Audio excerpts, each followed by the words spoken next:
Get ready, get set, ready, set, move!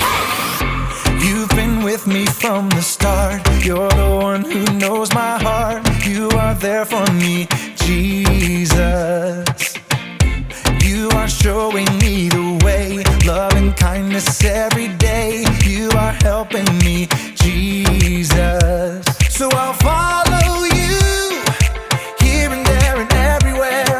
I know it's true, you're always by my side. I'm ready for the time of my life. I'm set on doing what you do.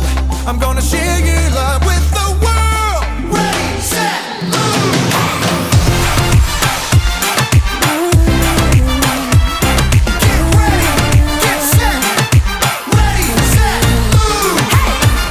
You've been with me from the start. You're the one who knows my heart. You are there for me, Jesus. You are showing me the way, love and kindness every day. You are helping me, Jesus. So I'll follow you, here and there and everywhere. I know it's true, you're always by my side. I'm ready for the time of my life. I'm set on doing what you do. I'm gonna share your love with the world. Ready, set, move!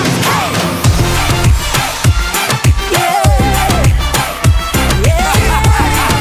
set, ready, set, move!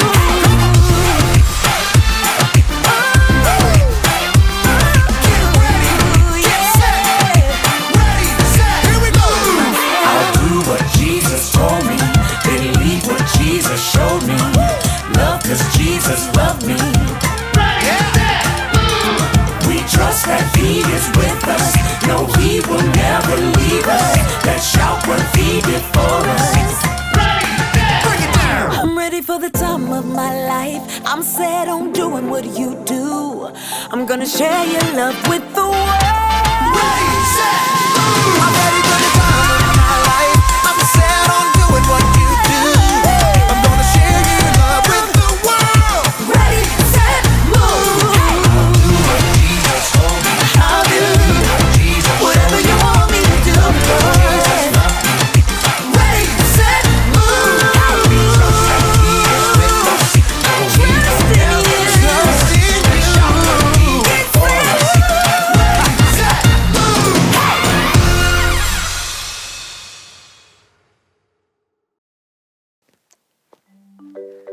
Hey, welcome to Story Lab. This week, we're talking about faith, while we take a look at the story of someone who found himself in a tight place.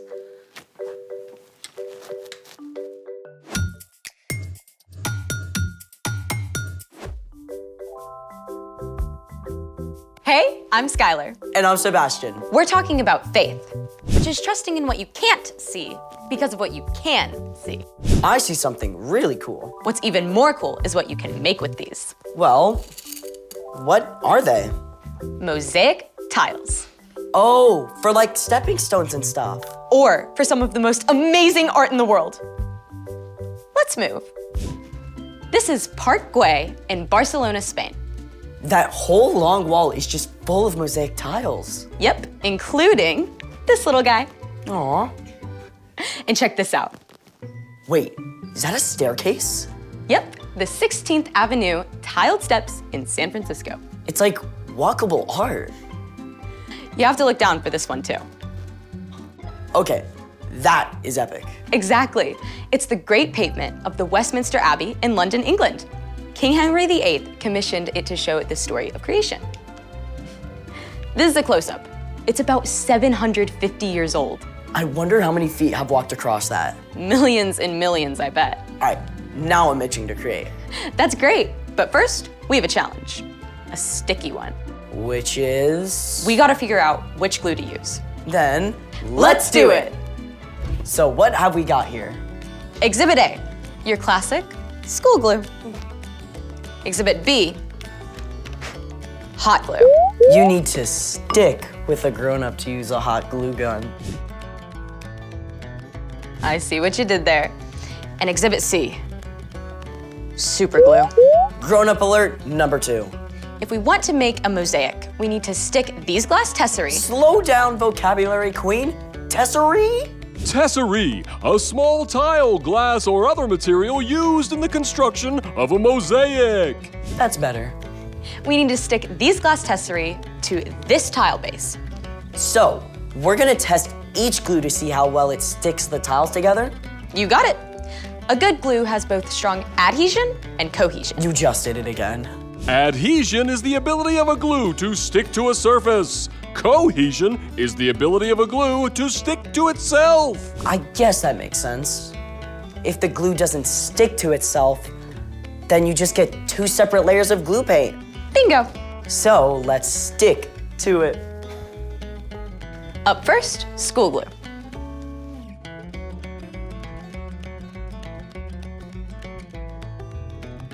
Hot glue's ready.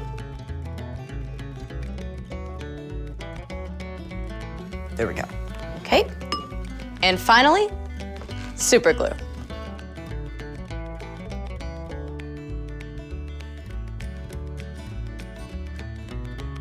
Now we could sit and watch the glue dry for 10 minutes. Or we could do this.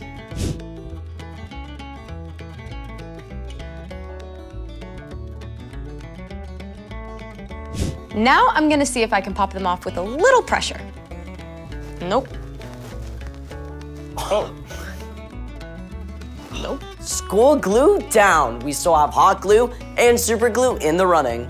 Now we try greater pressure to pry them off. Nope. Nope. I guess we have a tie. Looks like they both stuck it out. I'm ready to get my mosaic on. But first, it's time for The story before the story. Today, we're in the book of Acts, which tells us the story of the early church. But before Acts, way back in the very beginning, out of a deep, deep love, God made an amazing world. But when people turned away from God, the world was broken. God made a plan to draw people back into relationship. So, at the right time, God sent Jesus, God's very own son, to live among us. Jesus gave up his life and was killed.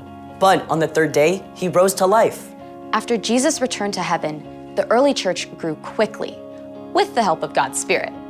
When the believers faced trouble in Jerusalem, many of them scattered to other places, taking the news of Jesus everywhere they went. But other believers still remained in Jerusalem. Which is where our story starts. Take it away. Hi everyone, I'm Erica. During this time, King Herod ruled over Judea. He was Jewish, but served the Roman government. And just like the Jewish religious leaders, he wanted to stamp out the Jesus movement. Herod even arrested the Apostle James and had him killed. When Herod saw how much this pleased the religious leaders, he sent soldiers to arrest Peter too. Now, Herod had seen strange things happen among the believers, like when Peter and the other apostles had been arrested before, they had mysteriously turned up back in the temple courts. Herod was not taking any chances. He had Peter chained up between two guards with two more guards at the door. 4 separate groups of soldiers were assigned to the job. Herod made plans to bring Peter out for a big public trial right after the Passover festival. But while Peter was stuck in prison, the other believers didn't give in to despair. Day and night, they prayed to God. Please, Jesus, save Peter. You alone have the power to free him. The night before Peter was to be put on trial, he managed to sleep. I don't know how. This cannot have been comfortable, all chained up. As Peter slept, an angel appeared, and light blazed in the dark cell. Apparently, this wasn't enough to wake Peter because the angel struck him on the side to wake him up. What? I'm awake. Quick, get up. And just like that, the chains fell off Peter's wrists. Put on your clothes and sandals. Put on your coat. Follow me. Peter did exactly as the angel said, but the whole time, he was convinced that he was dreaming. They passed the first set of guards, and then a second set of guards, but no one seemed to notice them at all.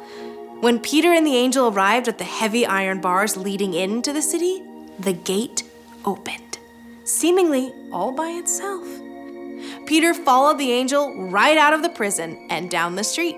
When they reached the end of the street, the angel disappeared. Peter shook himself and looked around, and the truth hit him all at once. This was no dream. It was real life. Now I know without a doubt that the Lord has sent his angel and rescued me from Herod's clutches. I bet Peter felt like doing a dance right there in the street. Instead of awaiting trial and death in the morning, he was free, and he could not wait to share the news. Peter headed straight for the home of his friend Mark's mother, Mary, where the believers often met to pray. He knocked as loudly as he dared. At last, a servant girl named Rhoda came to answer. Who is that?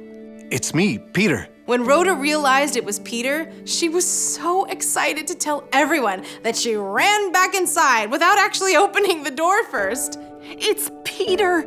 Peter's at the door! You're out of your mind! It must be his angel. But in the midst of this debate, Peter kept knocking. When they finally opened the door, they were absolutely amazed to discover that it actually was Peter.